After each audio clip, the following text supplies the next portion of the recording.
But simply the generation of the content isn't the only method of harm generative AI is causing in the internet.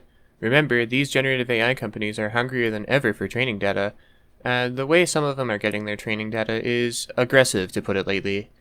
These AI companies have essentially been committing a DDoS attack on the internet. To understand how, you'll need to understand what a crawler is. Most search engines, including Google, Bing, Bing owned by Verizon, Bing but privacy, or Bing but also Bing and Bing, perhaps even Bing. They all have what are called crawlers, which go through multiple web pages to index them. Google's crawler, Googlebot, and Bing's crawler, Bingbot, both check for a file on the website called robots.txt, which basically lays out a set of rules for which pages on the website these crawlers should access, how frequently they can access them, and even if they should be crawling the website at all. However, as you should know by now, AI companies just don't care. They will completely disregard the rules and just do whatever. They especially don't care when it comes to the open source community.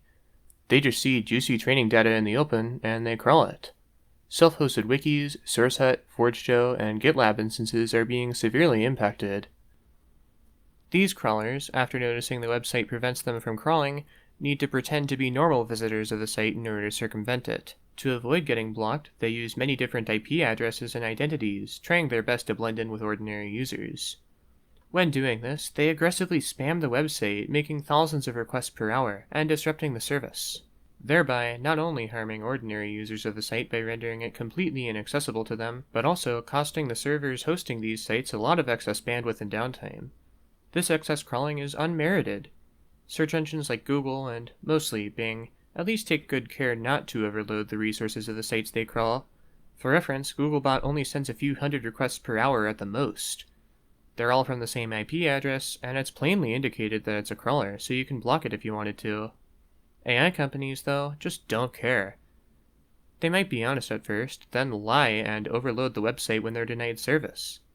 It's severely harming these smaller open source communities by essentially forcing them to pay for the damages that were caused by these companies in the first place. It also doesn't help that the mitigations these smaller communities put in place to prevent such attacks can also inconvenience the actual humans who use them too.